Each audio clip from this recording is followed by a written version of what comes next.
Hello and good day. So sa video na to, pag-uusapan natin is about radian measures and the unit circle and how do we convert degree to radian and radian to degree. So kung hindi pa nakapag-subscribe sa ating channel, kindly click the like and subscribe button for more updates about engineering tutorials.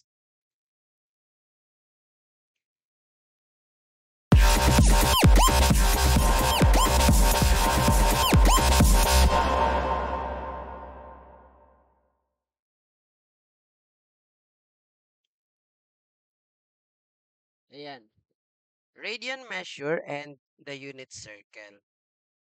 So, i-define muna natin ano nga ba yung tinatawag natin na what are the learning objectives all throughout this video. First is i-define natin ano nga ba yung tinatawag natin na radian measure. How do we convert between degrees and radians and vice versa? Degree to radian and radian to degree. Okay, paano ba natin gagawin yan? Paano tayo nagko-convert? Mano-mano, manually, and by using calculator. And then trigonometric function values of angles in radians. Okay, so let us first define ano nga ba yung tinatawag natin na radian. So an angle with its vertex at the center of a circle, say example we have a circle, that intercepts an arc on the circle equal in one length to the radius of the circle has a measure of 1 radian. Kumbaga, example we have a circle, okay, we have a circle, syempre meron yung measure ng radius. At radius r, kung gaano kahaba itong radius r, and then kukuha tayo ng arc length sa circle from here hanggang dun sa terminal side natin, magkaparehas sila ng distance. From origin hanggang dun sa circumference ng circle, di ba equivalent yan sa radius? Mula rito hanggang dito, radius yan. Now, mula naman sa initial side, papunta dun sa terminal side, the measure of that arc length is equal to the radius. Kumbaga, parehas sila radius, yung measure ng angle dito is equivalent to 1 radian. So, yan ang meaning ng radian natin. So, kumbaga kung ilan yung measure ng radius, yun din yung measure ng arc length dun sa circle. Yun yung measure ng angle dito. Okay. So, how do we convert between degrees and radians? So, in converting degree to radian, multiply a degree measure, yung degree measure natin, i-multiply natin by pi over 180 and simplify to convert to radians. Okay, again, pag degree to radian, ang multiplier is pi over 180. So, multiply a radian measure. Pag radian naman ang given, imumultiply lang natin siya from 180 to 180 over pi and simplify to convert to degrees. Tandaan natin, pag degree to radian, multiply natin by pi over 180. Pag radian to degree, multiply naman natin by 180 over pi. So, ganun lang kasimple ang pagko-convert between degrees and radians. Example, convert each degree measure to radians. So, example, we have 45 degrees, negative 270 degrees, and 249.8 degrees. So, example, we have this 45 degrees. So, di ba, sabi natin, so, naka-degree mode yung calculator natin. So, yung 45 degree, i-multiply lang natin ito by pi over 180. So, yung pi over 180, pag press equal, magiging naka-radian measure na yan. Okay, this is already in radian measure which is equivalent to 1/4 pi or pi over 4. So, tandaan natin, once na may degree symbol tayo dyan, automatic, naka-degree measure yung angle natin. And kapag ka walang angle, pagka walang measure yung angle natin is automatic is naka-radian measure tayo dyan. So, tandaan natin yan palagi. So, titingnan natin yung measurement ng angle dito. So, pag may degree symbol, naka-degree yan. Kapag ka walang degree symbol, naka-radian yan. Okay, so yun lang yung pagko-convert natin from degree measure to radian. So, ito yung mga solution niya. So, example, yung 45 degree, i-multiply lang natin ng pi over 180 radian, makakancel yung degree, may iwan is pi over 4 radian na lang. Example, we also have that negative 270. So, palitan natin itong 45. gawin natin na negative 270. Yung negative 270, imumultiply natin by pi over 180 para makancel yung degree dito. May iwan na lang is naka-radian. Then press equal, we have negative 3 pi over 2 radian. Ayan. So we can simply use our calculator to solve for converting from degree to radian. And then 249.8, palitan natin ito. 249.8. Ayan, so press equal, makukuha natin itong 1249 over 900 pi, or simply in decimal form, 4.359 or 4.360 radians. So approximately 4.36 radians ang 249.8 degrees. So simply multiply natin by pi over 180 from degree to radian. Now, how do we convert naman radians to degrees? Example, 9 over 4 pi radians, i-convert natin siya into degree. So, yung 9 over 4, tapos multiply natin by pi. Sa taas na natin i-multiply. So, i-convert natin ito into degree. Ito pwede na to. So, pag press nyo yung equal, yan, ito naka-radian siya. So, we'll simply multiply this by, sabi baga natin, 180 over pi. So, yun yung i-multiply natin para ma-convert naman natin from degree to radian. So, press equal. So, equivalent pala sa 405 degrees. So, naka-degrees na to ang 9 over pi over 4. Ayan. So, ito yung solution niya. Multiply natin by 180 over pi para magi siyang degree. Then, yung negative 5 over 6, negative, alisin natin to. Ayan. Negative 5 pi, negative 5 pi over 6 times 180 over pi. Then, press equal, makukuha natin siya at negative 150. And then, yung 4.25, palitan natin to ng 4.25. 4.25 radian, ito yung conversion natin, 180 over pi.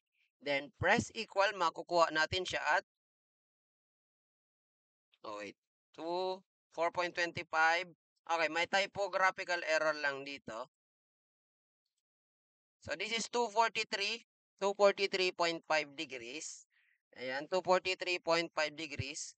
And, pag kinonvert natin siya into degree, minutes, and seconds, 243 degrees, 30 minutes. Okay, so yan ang magiging sagot natin. So, 243 degrees, 30 minutes.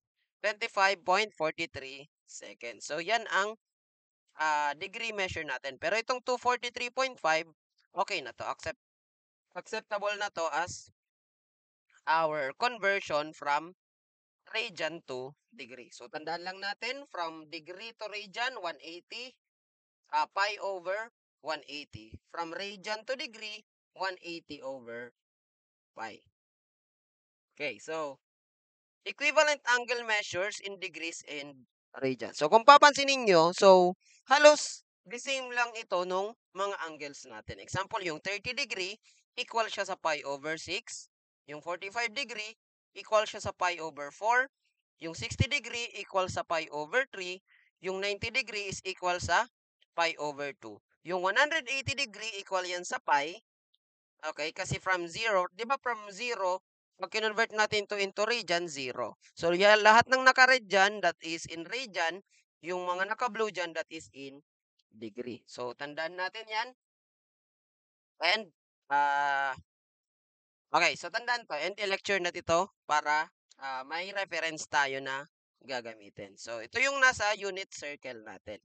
Okay, so example, find each function values of angles in radian measure. So, di ba, yung mga naka-degree measure, madali na lang sa atin. Kayang-kaya na natin siyang i-solve using calculator. Example, yung 60 degrees, example, tangent 60, di ba?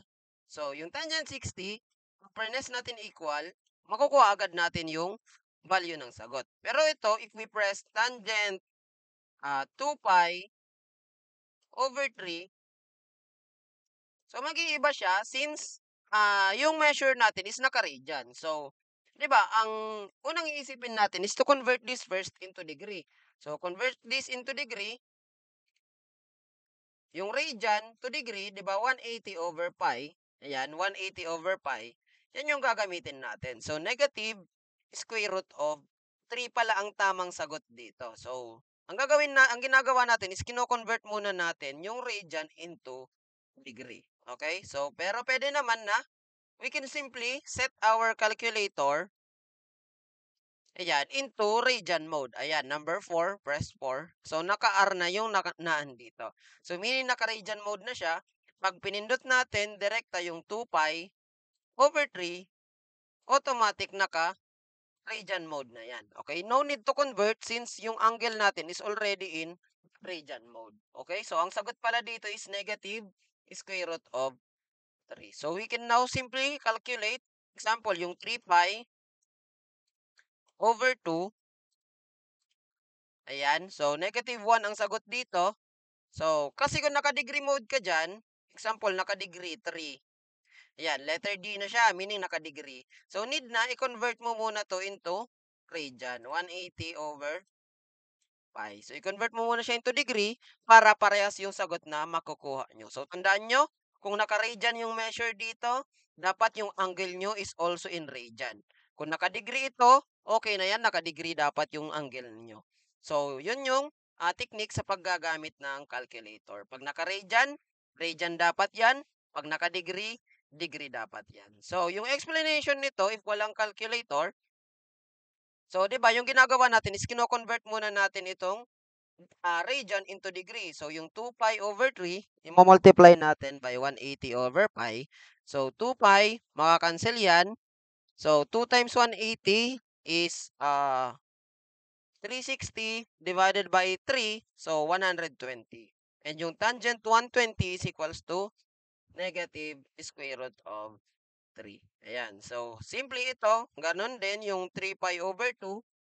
So, pwede nyo rin gamitin yung calculator sa pag-convert. Example, 3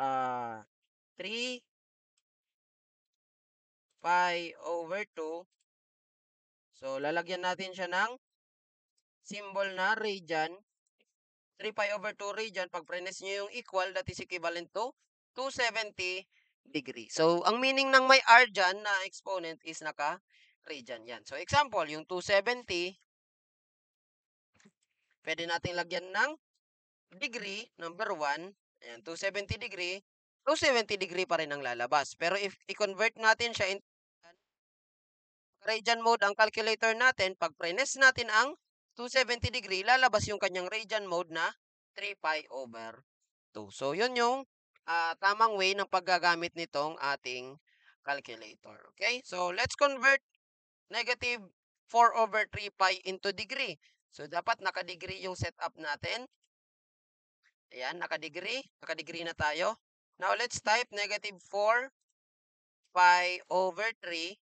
Tapos, lagyan natin ng unit measure na radian. So, nandito yan. So, DRG. So, kukunin natin, lalagyan natin ng unit measure na radian. So, that is equal to negative 240. Now, itong negative 240, this is equivalent to co-function niya na negative cosine of 60. Okay, so gamitin natin cosine negative 240. So, equal sila. Parehas sila ng sagot, which is equivalent to negative 1/2. So, kinuha lang yung co-function nitong 240, which is negative of cosine 60. Kasi kung babalikan natin yung unit circle, pabalik yung magiging ikot nitong positive 60 na to, pero negative yung angle natin. Okay? So, yan ang sagot natin from finding trigonometric functions of radian values. Now, meron kayong assignment. So, pause this video and screenshot and then sasagutan nyo ito, ilalagay nyo siya sa inyong lecture notebook. Okay? Yung may now try answering this assignment. Hahanapin ko to pag chinek ko na yung ating lecture. Okay, so thank you and have a good day.